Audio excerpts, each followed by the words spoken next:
All in audio experience.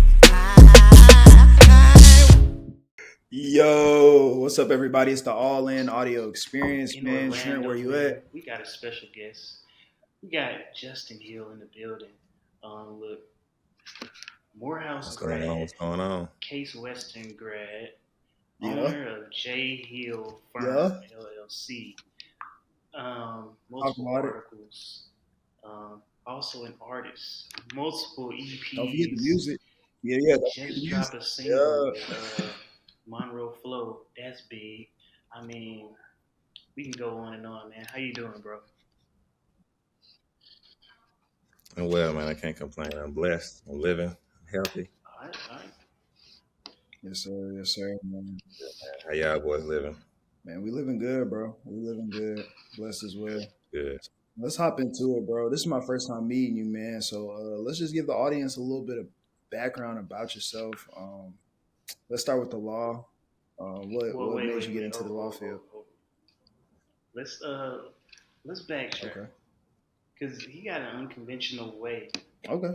that he got in. You know, this being my classmate, also roommate, uh, went to Morehouse. He was studying mathematics and then switched over. It was crazy. I was like, Yeah. senior year, Okay. he decided to switch and made it happen. So, okay, how did you transition from that to law or political science, really? Okay. So, so the idea of being a lawyer really came into my head in like the eighth grade. I've always been good at math, even like even originally like even with a math background, like being a lawyer was still an option. But I've always been good at math. I've always enjoyed it. So I came in as a math minor, and then it was actually my junior year when I switched. My junior year, I really just kind of wanted to do something that was involved a little bit more reading because I didn't really like reading at the time. And I was like, okay, if I want to be a lawyer, I should probably, get used to reading. So I switched to something with a little bit more reading, a little bit more analytical, not necessarily analytical, but like um, just a little bit different sort of way of thinking. And then it went well. I mean, it wasn't too bad. I will say that. So I actually ended up getting a math minor. So because I only needed like three more classes to get that math minor, so I just took them additional classes to get that. I did have to load up as far as like on political science classes, junior and senior year, but towards the end of senior year, I had kind of knocked everything out. So I just took them extra classes and made it happen. Yes, sir. Yes, sir. Okay, so um, I guess like both of us going to Morehouse. Your dad also was there, so you know a legacy. Um, what made you choose Morehouse as well? You know.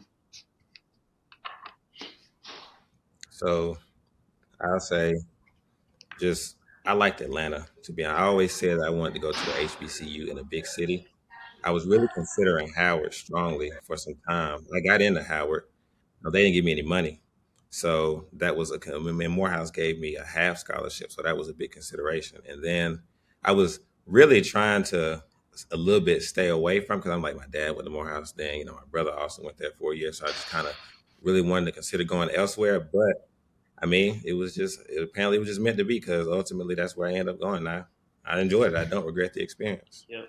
Because I was like, same thing. I was like, man, I had only applied to Tuskegee. I was like, I'm going to Tuskegee. My dad went there.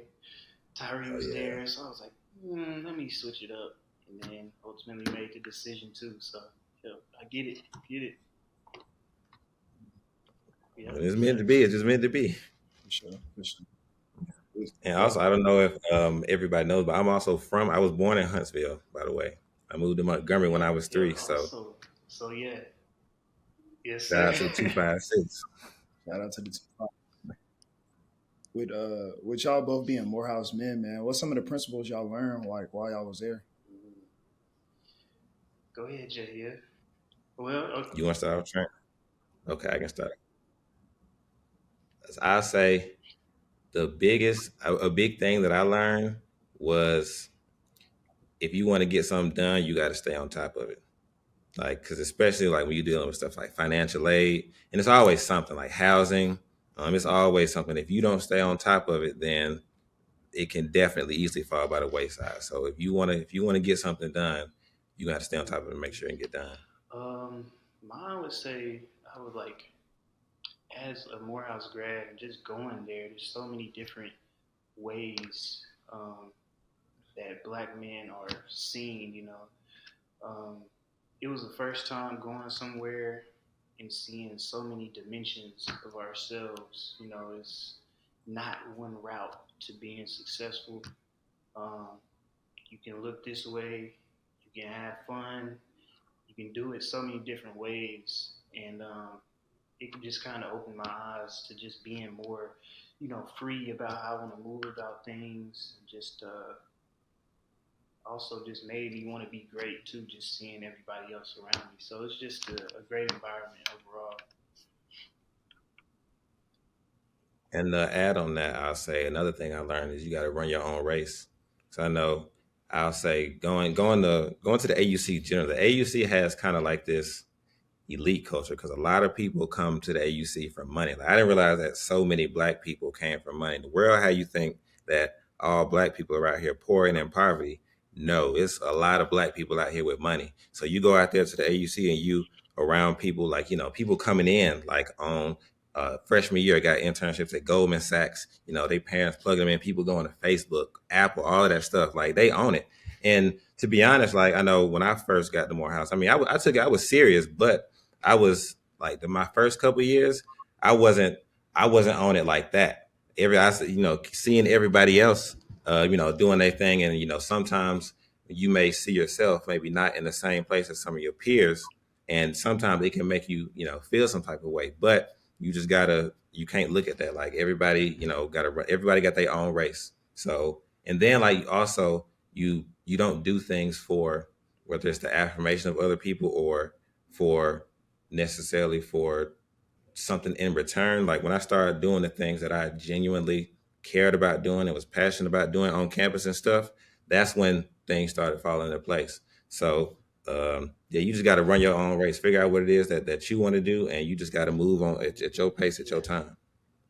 Man, y'all said something. You said something with that one. When I came down for trench graduation, that was my first time on Morehouse campus, and I was like, when you coming out of high school, you like the big fish in a small pond. And I got down there, I was like, more than just the money, because I know I was like, yo, some of these folks got some, what I'm saying? They got some paper, but also like everybody was so different. Everybody was kind of excellent. They had that like excellence about them, and whatever they was doing, they was like kind of more focused. They had their own style. I was like, bruh, the world is a big place just from being on that campus. I was like, this is different. So nah, that's definitely true. Yeah. Man, I got back home like it's time to get in my bag. Yeah. Yeah, but that's good though. Seeing black people doing good stuff like that, that's good to motivate you. That's what we should be doing for each other. We shouldn't be like putting each other down or making nobody feel some type of way because they may not be either where you are or where they want to be. Like it's supposed to elevate each other. So that's what it's supposed to be about. Facts. It's inspirational for real. For sure. So, all right. So we talked about Morehouse. Now, so let's talk about like what is the process like to get into law school? What is some things that if somebody is trying to go to law school that you need to do? Um, yeah, just give us a little bit of your journey into that process. So the first thing you got to do, well, you got to take the LSAT. The LSAT is the law school admissions test is what it stands for. Um, and you also, I mean, with the application, um, you get usually, I mean, there's of course you got to submit an application, but there's also a personal statement that you have to send them as well. And usually you're just separating, like telling them like what's unique about you, like why should we admit you, like who are you? That's really what that is. And also the resume, that was the extent of it. And I know a lot of law schools, they kind of look at the whole package. I know some law schools look more at LSAT scores than others, but there are a lot of law schools out there that look at the whole package. And if your whole package, like let's say for example, you have a high GPA or a very good resume, like you do a lot of extracurriculars. I know for me personally, a lot of people um, were impressed at the fact that I was a political science major and math minor. I didn't have a 4.0 or nothing, but like that combination, it impressed people. So things like that can help as well. And um, we're talking about law school admissions, and I just drew a blank for a second. So okay. But So what, I what guess else did you just ask? so if somebody was going to go into law school, just the steps of what they needed to do. So yeah, just that. I think you probably covered it. Yeah, you Okay. pretty much answered it. So going off of that, like once they're in there, say I'm like I'm aspiring lawyer and I'm about to go to school for it. What's the hardest parts about the curriculum? Like what's some of the trials that they put you through as far as maybe y'all got like a mock trial, something like that. What's some of the hard parts of the curriculum? I'll say the hard parts of the curriculum were, I mean, the one is the curve because law school is, it's not like 100%, 90 to 100 is an A, 80 to 89 is a B. It's whoever has the highest score, that's that's the high A, and then everything else is based off of that. So you're really graded in comparison to the way your classmates perform. And with that being said, it's not always about how well you know the information. It's about, a big thing is about knowing how to take the test, because law school tests, like, you have to know how to take them in order to do well. And like I said, you can know the information like the back of your hand, but if you don't know how to take the test properly, you're not going to do very well. So learning how to take the test is a big thing. And also, just, I know they teach using the Socratic method. So it's really just, what they essentially do is they give you reading. So in a night, well, with all your classes, it's easy to have 100 pages of reading a night. But let's say for one class, I might have 20, 30 pages, right? It's not like the teacher like teaches it and then you're supposed to go back and read it. It's you're supposed to read it and then we come to class to discuss it. So this is cases, and usually cases at the appeal level, where they are reviewing legal questions or different legal issues, and you read the case, and then like throughout the case they're explaining these legal concepts, and you have to read it and get some sort of understanding of it. And then you walk into class and the professor will, you might send and say, Mr. Hill, walk us through, I don't know, Dred Scott v. Sanford, and you got to give the facts and just go from there. And then sometimes the professor will ask you questions about it, and you got to just answer to the best of your abilities. But I mean, that's really the learning process, and that's not to be, sometimes it can feel a little bit intimidating, because especially like this is my first time reading. You're not necessarily expected to know it, everything off rip, but it's just like the discussion and talking through it with the professor is the way that it is kind of being instilled in you. So that's just a different way of learning that you got to get used to as well. Sounds very social. With Yeah, it, with you being graded against your peers on that curve, does law school get competitive? it can be. And different schools have different cultures than others, but it can be competitive, especially when it comes to, like, because certain activities on campus, like law review or different law journals, they look for the people who are at the top of the class. And even some of these big firm, like some of like the jobs at the bigger firms, they look for people who are at the top of the class. So it's only so many spots on law review, it's only so many spots at big firms. So it can be competitive. It's not supposed to be, it shouldn't be, but some people, everyone's different. Yeah. So what I guess went into the decision of deciding to go to Case Western, and how was that experience like at Case Western for you? Case was cool. Case was a good law school. I definitely don't regret my decision to go. So Case was, at the time, it was, interestingly enough, that was the first law school I applied to and the last law school I got accepted into. And it was also the best school that gave me the most money. So that was really the driving factor right there. But going up there, I appreciate it because I feel like I had a holistic experience in education there. Like not only because I'm from Alabama, went to Morehouse, so that's Georgia, right next door. Being in the South my whole life, and just going up to the Midwest, the Midwest is different from the South. The weather, the climate, that's one thing. It snows half the year, so that's a shock right there. But just even the people are different. People talk different. People dress different, act different. Not necessarily in a bad way, but just it's just different.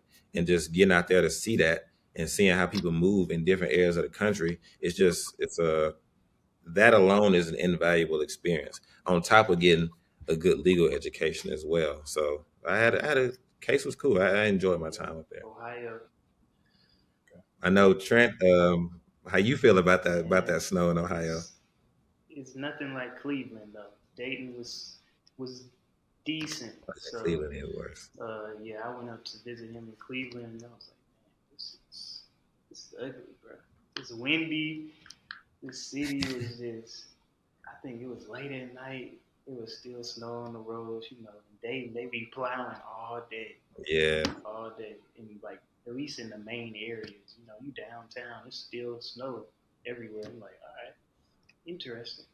But yeah, Hmm. Ohio was cool. It was a nice change of scenery for me because, like you said, being in the South, then I had a good opportunity to go out to the Bay back after graduating. So every experience to move somewhere different just opens your eyes more, just like Hmm. traveling to another country. So, man, Uh, let me. so, oh, What was you about to say, Jordan? I had just a law question. You Well, staying go on the law ahead, topic, right? since it's fresh on you. I got mine written down. So, Uh, all right, good. So I know there's like different types of law. I want to know like what do you specialize in, and then like when you were in school, like how did you gravitate and like choose like a specialization? Because I know they like kind of make y'all study different types of law. Am I wrong? So some people elect to specialize. I personally didn't. You don't have to, Okay. but so honest, when I came into law school, I originally said I wanted to be general counsel for an NBA team, the Hawks it specifically, but just I was cool with any NBA team. Then once I got through law school, I kind of saw what they did. Like it's kind of like an office job, and I knew I didn't want to do that. I wanted to be have a job where I was on the go. And after my first year of law school, I worked for criminal defense lawyer in Ohio, Ian Friedman. Shout out to him. He was great. Like he's like, arguably one of the best lawyers in Ohio and, known around the nation. So I got to work with him and, I learned a lot under him and I enjoyed doing it. To be honest, it was something that even just like doing some of the, the projects and assignments, like, they had me write motions and stuff and I enjoyed doing it. It was something that yeah, I could see myself doing. And then the when I got back to school in that fall semester, I actually worked at the DA's office. It was the Cuyahoga County. That's the county where Cleveland is, the county prosecutor's office up there. And I got the experience of the other side, and that was cool. I enjoyed it. When I by the end of that, I had knew that I didn't want to be a prosecutor, so I went back to working for the same guy the following summer, and like I said, I enjoyed it more. And then it wasn't until the second semester, the spring semester of my 3L year, my last year of law school, that I really decided what I wanted to do. That I wanted to do criminal defense. I do personal injury as well. I know you asked that, but I do that. I wanted to do criminal defense and open up my own firm. So it just kind of that's really how it happened. It wasn't necessarily what I came into school wanted to do or focused on, Hmm. but yeah, that's just how it happened. That's how yeah, most you things get an happen. opportunity in something, and then it just opens your eyes. So that's why it's always good, you know, interning or having somebody to kind of show you the ropes. How impactful would you say working under him helped you to kind of get to where you are now? It was good. Like it was. So just generally, like as a law student as a law student, when you are seeing lawyers in who are actually doing what you're striving to do, like you, I was eager to learn. I was eager to get the insight from whoever was willing to give it to me. And this guy, he took me in, and he really, I could tell that he want to see me succeed. Because even when I went and interviewed with him, like he hired me on the spot. I could tell off day one that he was excited about having me around. And even once I got there, he was quick to throw me in the fire. He started taking me to court. He started like showing me how he does things. And like I said, I'm in there. I saw him doing at a couple hearings, and I'm just like the way he's doing stuff. I'm just like I would just never think to do something like this. So like, having that type of insight is invaluable. And even when I told him that I was moving to Atlanta, he was because he knows people, he knows some lawyers down here, so he was eager to connect me with him. I've been in contact with him a couple times since I have graduated and left up there, so it's that's been invaluable. Yeah. So another thing, so this is interesting. I know you. I know you personally. So you have a relationship with someone that also is in kind of the same area. How does that how does that work? You know what I'm saying? Okay, so I'll say dating a lawyer is cool, especially I'll say when it comes to dating a lawyer. Arguing with a lawyer is like arguing with a brick wall. So, but it's just you just gotta. I'll say it's cool on the extent of like you understand what each other what each other is going through, because being a lawyer is a stressful job. It's demanding, even if you're not necessarily, because what I do, I go into court is become a litigator, but there are other lawyers who don't go to court, transactional lawyers, like I said when I was talking about being general counsel for the Hawks. That would be considered transactional law. So you dealing with more contracts, deals, that type stuff. Um, and even though that's not going to court, it's still lawyers are trained to think a certain way. So that's why I say even with that, it's funny sometimes because, like you said, like arguing with a lawyer is like arguing with a brick wall. But at the end of the day, it's not the worst thing ever because, like I said, you understand what each other's going through, and you can kind of relate when things get stressful or whatever, even to the workload. Yeah. So I guess so. You brought in. You talked a little bit about deciding to start your own firm. What is that? Mhm. I mean, once again, what is the process to do that, and why did you decide to go that route instead of working under someone? You know. Um, so why I decided to go that route, that was really just something that I don't decide that I wanted to do. I know my the second, my spring semester, my 3L year, I took a course. It was called the Business of Law Practice. Um, and it was a case alum from the school who graduated and started his own practice right afterwards. He's been practicing for years now, decades, but he graduated from law school and started his own practice. And he was teaching. The class was geared toward teaching someone who wanted to do that how to do it. And so originally I did plan on going to work somewhere and then maybe starting my own firm. No, after a couple of years. But after that course, I was like, oh, I think I could do this. So, and interestingly enough, the final project for that class was to do a business plan. So I took it seriously and just like, actually planned out, my whole practice. And I used that business plan to start my practice. But and now that I think about it, it was probably one of the smartest things that I've done. But at the time, um, I didn't, necessarily know what I was doing it for. So when it comes to, you got to have money to start up a law firm. I graduated law school with a good bit of money saved up, and part of that is the student loans. Now I'm gonna tell you how that happens. So every summer after law school, I took at least one summer course because I wanted to get a refund, to be honest. And I was also working, so I was getting paid from there. But the refund was pretty much, enough for me to live off of. So the money I was getting from working, I was saving like almost all of that. Like I would use a little bit of it just, if I wanted to buy something, just, on myself. But I was saving almost all of that. So I graduated law school.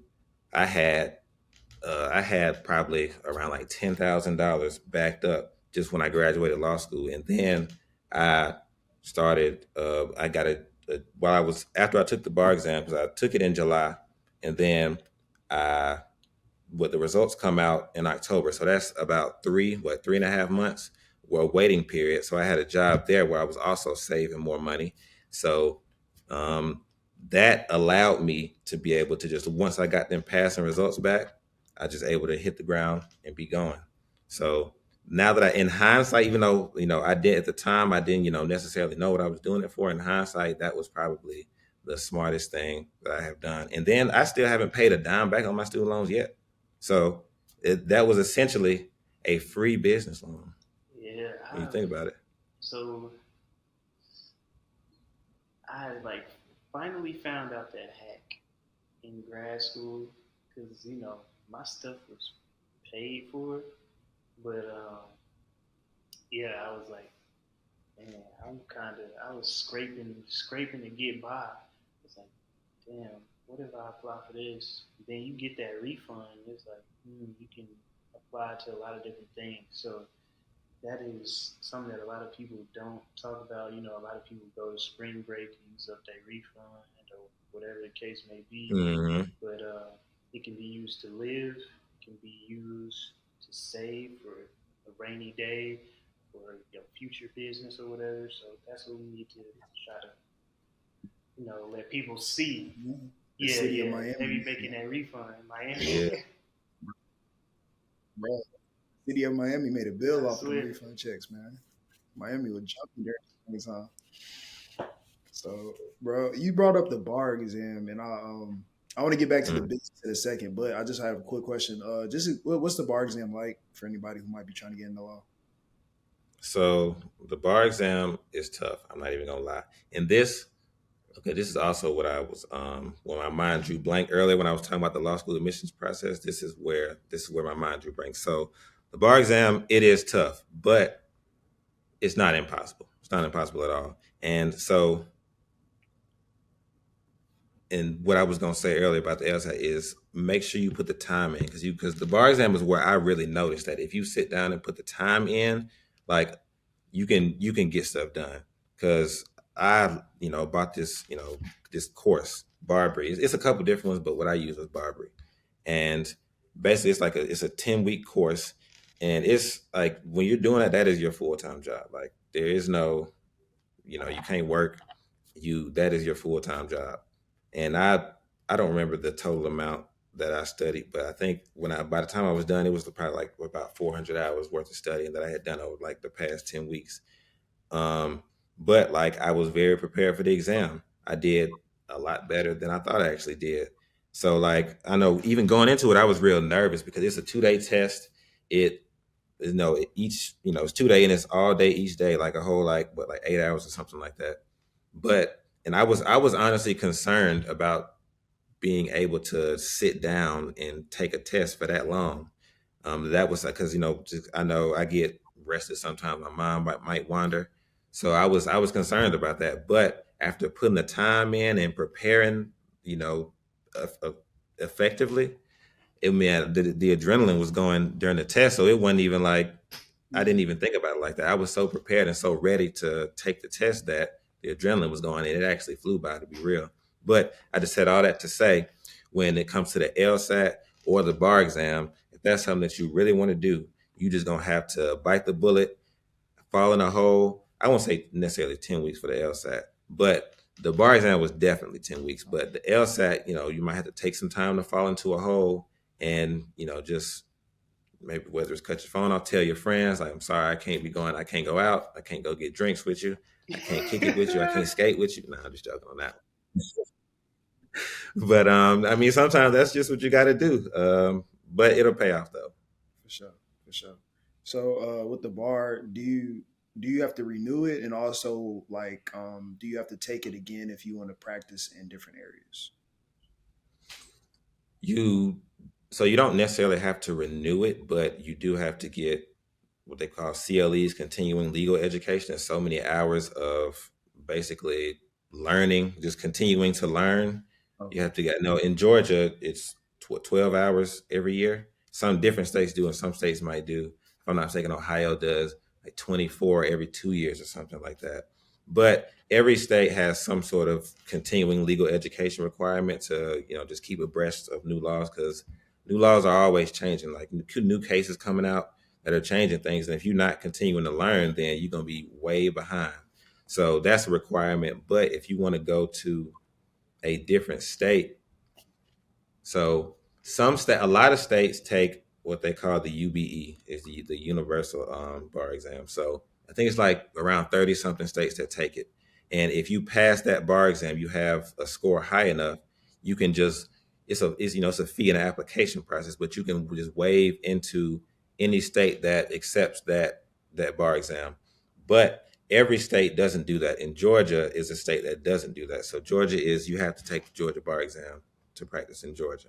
Um, so I mean, when I say that, I mean there are states where if there's reciprocity after so many years, you can waive in, like maybe 5 years or 6 years or 7 years, you can waive in as long as the other state does the same for Georgia citizens or Georgia lawyers. But just after graduating law school, the Georgia bar exam is a Georgia specific bar exam. So right as of now, I can only practice in Georgia, but eventually it's coming soon. I'm a Yeah. wave into Alabama. So it Hey, might be a JL firm coming into Yes, the sir. 256. You never know. man, that personal entry come in handy, man. If I trip, I'm gonna hit your line. That's what I'm saying. Man, okay. So this is gonna be so the next 5 years. What do you kind of see your firm going? I know that's a big question, but what can you kind of see or envision? So for the next 5 years, I definitely need to start hiring. So I definitely want to start hiring a secretary, um, an attorney soon, but definitely a secretary. And like I said, so right now I just wanted to, because I was for a little bit I was considering taking the Alabama bar, like right after I studied and took the Georgia bar exam while it was fresh. I thought about briefly taking the Alabama bar exam so I could be barred in both, but I just decided, you know what, I'm gonna just take it one step at a time. I'm just gonna stick with Georgia. I'm gonna learn how to learn this in one place, and then, once I get some experience under my belt, then I'm gonna go ahead and expand into Alabama. So that's really where I see, like, really as soon as I can. I have to look back at the exact, required amount of time. I think it's 5 years. At this point, I'm a little bit over a year and like about a year and a half in. So I got another 3.5 years at least left to go. But just keeping to grow here, establishing myself here in Georgia, and then eventually going into expanding into Alabama, and who knows where else after that. All right. So I wanna start a law firm, not literally, but speaking from somebody else's perspective. How do I get my first clients? How do I get my foot in the door? I passed the bar exam. I've done all that, but Mm. like trying to get some work. So how I started, and so my summer going into my senior year, I interned for Fulton County Superior Court Judge Dunaway. Shout out to him. And he's a Morehouse alum. And I kept in contact with him, through law school and everything. And when I graduated, and he actually swore me in. Well, he actually swore me in after I passed the bar. He was the one who gave me the oath and swore me in.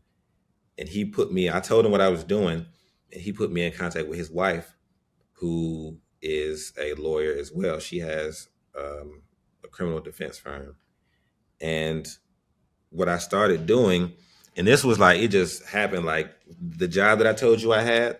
So while I was waiting, studying for the bar exam, I was getting stuff in line, and then I took about 2 weeks after I passed the bar exam to get a couple extra things done, or a couple additional things done, and then I, told them that I was going out, and that after that Friday I left, that Monday she called me, Judge Dunaway's wife called me and was like, "Hey, I need somebody to go to court for me on Monday. Can you do it?"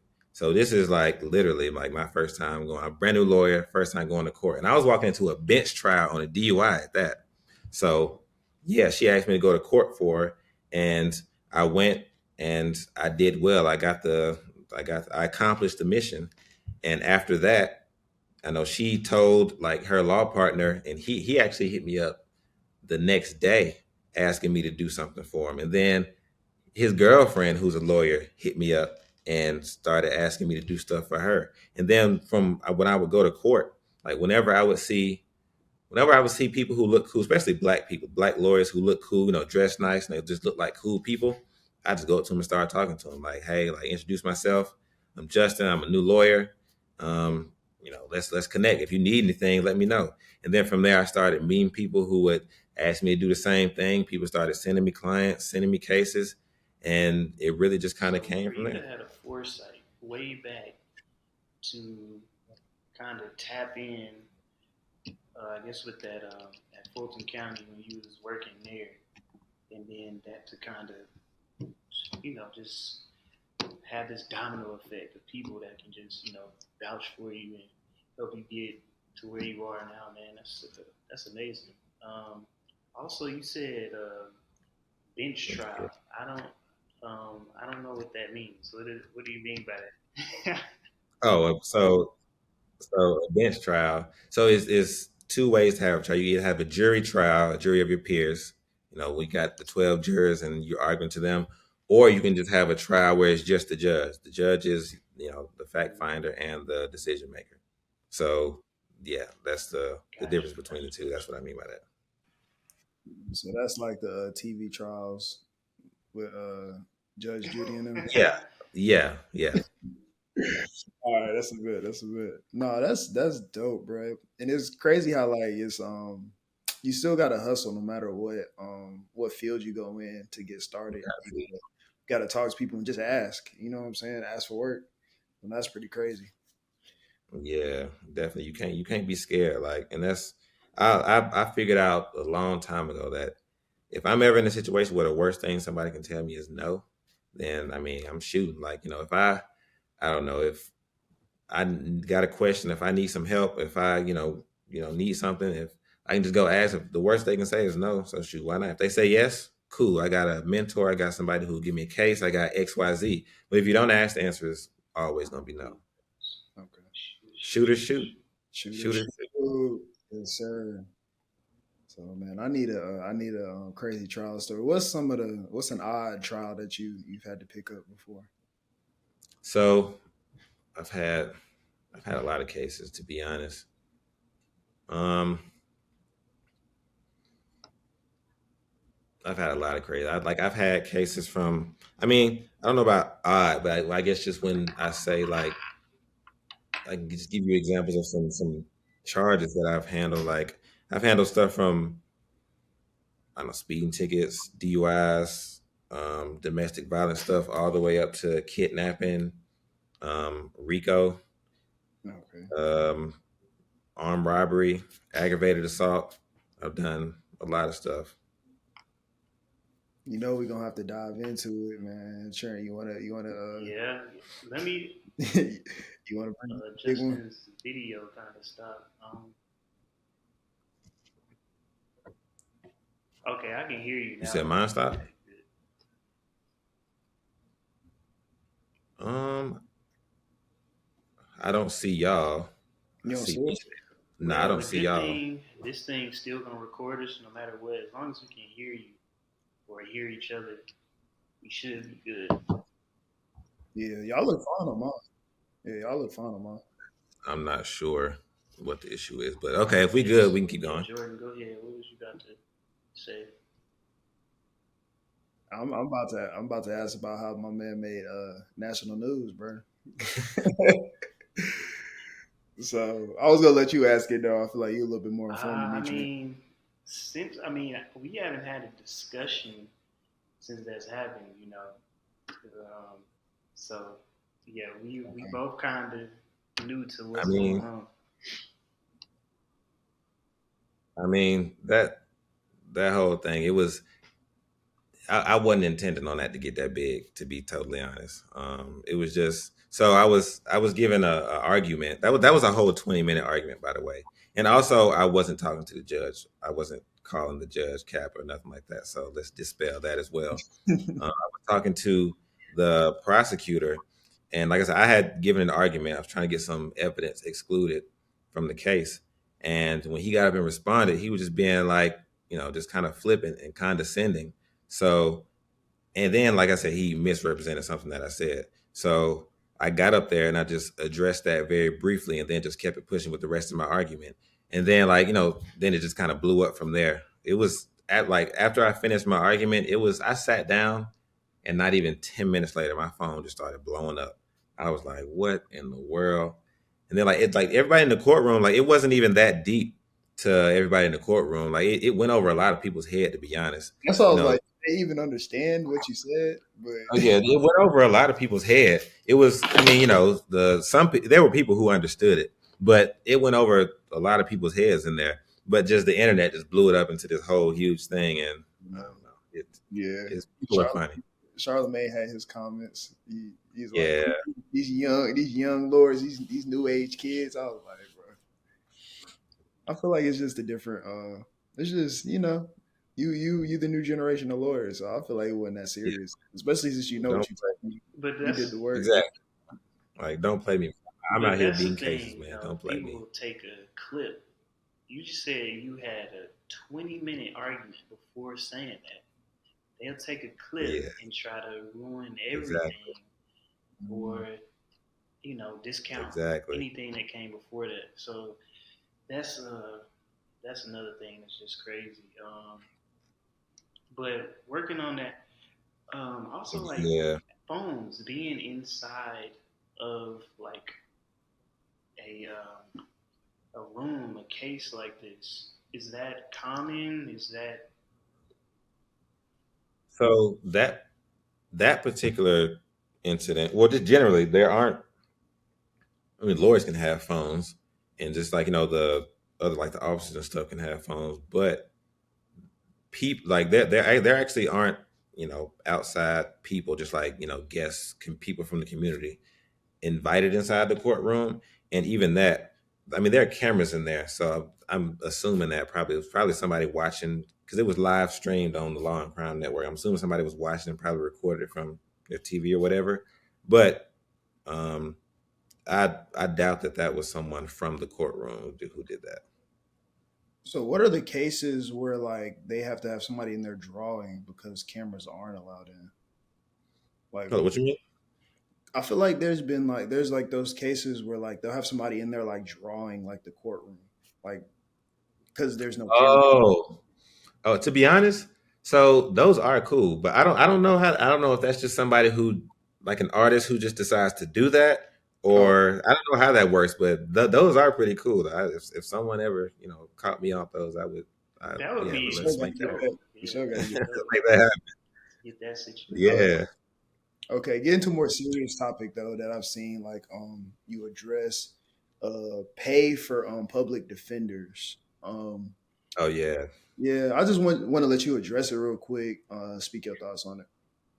So I guess in that particular, so I say, and this is another way of getting cases as well that I got cases starting out. So I'm a private lawyer. I have my own practice, but so some counties don't have a public defender system. Gwinnett County, example, in Georgia being one of them. Some counties don't have a public defender system. Their system of getting their clients who need lawyers represented, they give them to private lawyers. So it's a list. You sign up, and they appoint their clients who need lawyers to this list of private lawyers. That is the That is what comprises their public defender system. Another way, in other counties like Fulton, they have a public defender system, but so I use the this RICO case, for example. It's 14 co-defendants there, right? So now it's 14 remaining, but it was 28 in total. But the public defenders, the actual Fulton County Public Defender's Office can only represent one of them because the rules of professional conduct that lawyers have to follow, lawyers or even like firms and offices, if there's if there's a conflict, it conflicts the entire office. So they can only represent one, and they can't represent any of the other co-defendants because the interests might be conflicting, and then that poses a conflict. Mhm. So the next round is there's a conflict office that the state has. So one person gets a lawyer from the conflict office. But after that, it goes to it's like a system, kind of like when I said like the Gwinnett County, how they don't have a public defender system, it's private lawyers who take those cases. After that, there's the C3 level, and that level is private lawyers who take cases, and serve as public defenders for this particular case. So that's how that work, and that's also another way of getting cases. But when it comes to I guess generally, the state, they have limited resources, and even um, you know, public defenders don't make the most money. But when it comes to that particular instance, I know Fulton County has historically had issues with severely underpaying their conflict attorneys because they're when I tell you that there are so many, and I noticed this becoming a lawyer, there are so many people who are just sitting in jail because they don't have lawyers. When you don't have a lawyer, your case can't move. And there are so many people sitting in jail because they just don't have lawyers. And the problem is, for whoever the case may be, is they are paying the people to do these cases so little. Like I remember, and this was about a year ago, they had a list when they were paying like $750 to do aggravated assaults. Like, what lawyer is going to take that? Like that's aggravated assault is a serious felony. That's a time consuming case. Like, what lawyer is going to take that? So then you result in a lot of people who need lawyers just sitting in jail. Yeah. So that's I guess how that works. So in this particular case, I have my own private firm, but I'm serving as a public defender, as a C3 attorney in this particular capacity. So, for some context, you said so $750 for aggravated assault. How much time would you invest into like an aggravated assault, like typically? So that it really depends on the case because every case is different. Certain cases can be resolved. It really just depends on the facts. Certain cases can be resolved quicker, especially and also what the client wants. Hmm. Some clients are fine with, I just want to get a plea. I just don't want to go to prison. So, if you can get me probation, if you can get me, credit time served, whatever the case, I just don't want to go to prison. So some clients are like, nah, I want to go to trial. Like I didn't do this. So it really depends on that and also the facts of the case. But sometimes you can, I mean, it'll at least take a couple hours because you'll have to review the police reports. You got to review like the body cam footage and everything. And the police reports it can be multiple. They can be a couple pages. The body cam footage can be, it depending on the situation, the body cam footage can be hours, and it can be videos from different perspectives from different officers on the scene. So it takes time to sit down and review all of that, and make sure what the officer said in the police report is the same thing that's in the video, and vice versa. And that's time consuming. But like I said, it really just depends on the particular case. But at a minimum, it will definitely take a couple hours, quite a few hours. All right, I got one more question. So I'm if you're a lawyer and you start working the case and like just morally, you're like, I just can't do this. Like what this person did just kind of goes against my principles. Are you able to drop the case? Like, what would you do in the sense of like you just like you don't feel right representing this person? So up until a certain point, you can. withdraw from a case, if you want to as a lawyer, or either the client or the lawyer can terminate the representation if they want to, up to a certain point. As a lawyer, I have to give my client 10 days written notice and then file a motion with the court. And then, the judge will either grant it, or if it's closer, I'll say, like, if it gets to a point where the client will be harmed from my withdrawal, sometimes the judge won't let you off. And that's crazy because the legal profession is like one of the only professions, one that I know of, where someone can tell you that you have to stay on this case. You cannot come off this case. But like I said, that kind of depends on the judge and also how far the case is along. Because I know there's some judges that won't let lawyers off even for non-payment. Like, so if the client stops paying, some judges won't let you off for that. So it really just depends. Gotcha. Oh boy, this is good, man. Um, so we can kind of dive in now.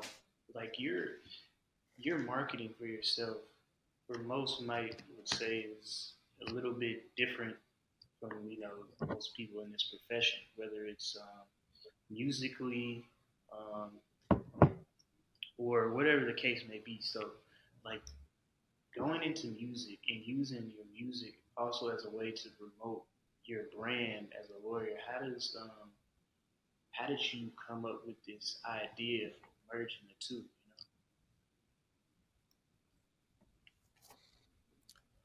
It just kind of happened, to be honest. So I'll say I came up with When It Gets Real called Jay Hill. Like, so it was originally When Shit Get Real called Jay Hill. But I figured when I became a lawyer, I might want to, like, kind of edit that a little bit, just, so I can market it to, on a wider scale. I don't have to, you know, I don't have to, I guess, scale it depending on my audience. I can just have this one thing that I can market. So I came up with that my first year of law school and just kind of sat on it until the time was right. And I mean, I've always loved music. In hindsight, I think about it. As a kid, I used to fall asleep listening to music like almost every night. Like literally, I would fall asleep listening to music every night. And it was a couple times in high school. I made a couple songs for projects, and then even me and a couple of my friends. Well, it was actually me and one of my friends in high school. A we made a song that was it got a little buzz, definitely at school, and even like kind of around the city a little bit. But that was the extent of that. But I don't know. I mean, it just kind of came. I did the music video, the When It Gets Real, and then people were liking it.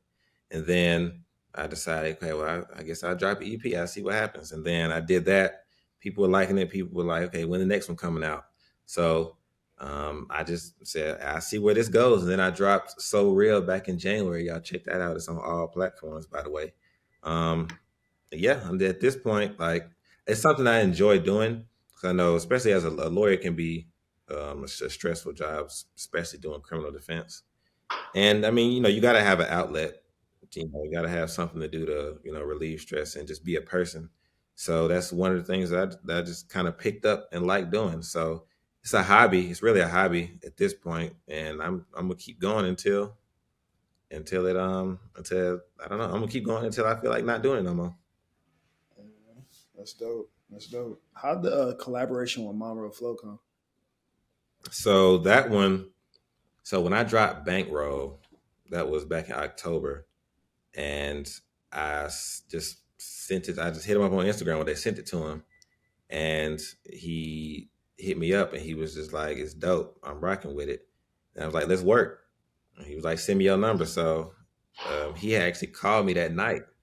He was just like, "Hey, like I'm rocking with this song. Like let's make something happen." And he was just like, I was like, "I bet." He was like, "What kind of vibe you going for?" I was like, "Let me get some of that player shit." And he was like, "I say no more," and that's what he sent me. So had to make that player shit. You know what I'm saying? Yeah, yeah. Man, yeah. So you've been able to. I mean, you didn't tapped in with Herm Lewis at this point. I mean, you gonna end up being Yeah. having a song with Larry at some point. You know what I'm saying?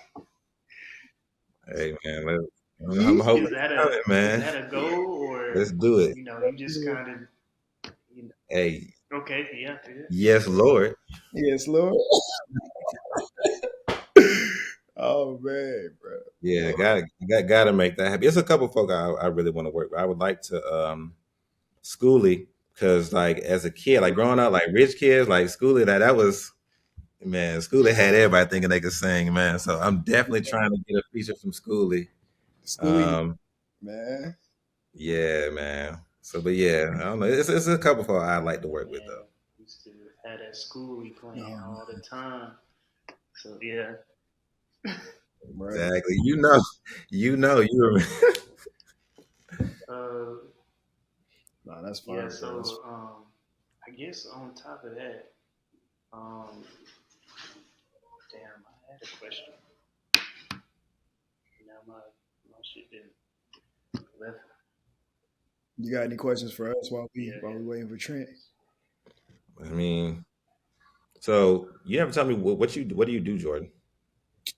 So for the business, I mainly make like content. I video edit, Hmm. things like that. I consider myself a businessman. So Okay. You do music videos? music video. I've done one music video. We might need to do a music video. All in J Hill for Definitely need to get one done soon. I've been thinking about that, and I mean, shoot, if you got it, I definitely rock with you. I definitely shot with you on something. for sure. But I actually just started working at A&M, Alabama Okay.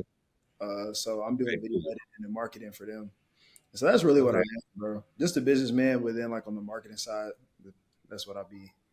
That's what I get into. All right. Yeah, Cool. Cool. my question is gone, bro. It's gone. Oh, it's gone. So what? Nice. Cool. Well, we got. I feel like we got some good stuff here, man. So Yeah, we ain't got we to got force it. plenty, plenty. Uh, but yeah, we definitely got to tap in on the content, bro. I think a music video would be dope. I am about ready to do. Yeah. So I that'd know. be I've been saying that I need to actually. I was just talking earlier. I need to come make a trip to Huntsville because I haven't been back since. I think I was in like the eighth grade the last time I went back to Huntsville, and everybody keep talking about how it's done grown, how it's done changed so much. I personally can't imagine like the way people talk about it. I can't imagine, I can't imagine Huntsville being where people are saying it is. So I'd like to come see and check Oh it yeah. out, see what's going on. yeah. It's not a big city. It's not a big city yet, but the real growth is in the people who are coming here. There's a Mm, lot of diverse amount of people coming here from whether it be the tech sector or it be the creative side too. Like the culture is growing and the city's growing too. Don't get me wrong. A lot of businesses and like buildings are getting built, all that good stuff. A lot, but I think the diversity of the people coming is the real place where it's growing. mm-hmm. So also before we Okay. even end this, we got to make sure you tag anything. Your Instagram, um, albums, well EPs that you had, anything that you want to plug. Go ahead and do that. Okay. Yeah, Instagram. Follow me at Real J Hill, REALJ dot Hill, HILL. And I got my music on all platforms. When It Gets Real is my first EP. So Real, I just dropped that in January. Y'all check that out. And Locked Eyes just dropped yesterday. That's featuring Monroe. And definitely gonna have another EP coming soon. So stay on the lookout for that. Um, yeah, follow me. You need anything, hit me up. 770-299-4455. That's the number. If you need something, hit me up. And Call Jay Hill. that's all I got for you. Yes, sir. Yes, sir. All right. Man. You stopped the recording.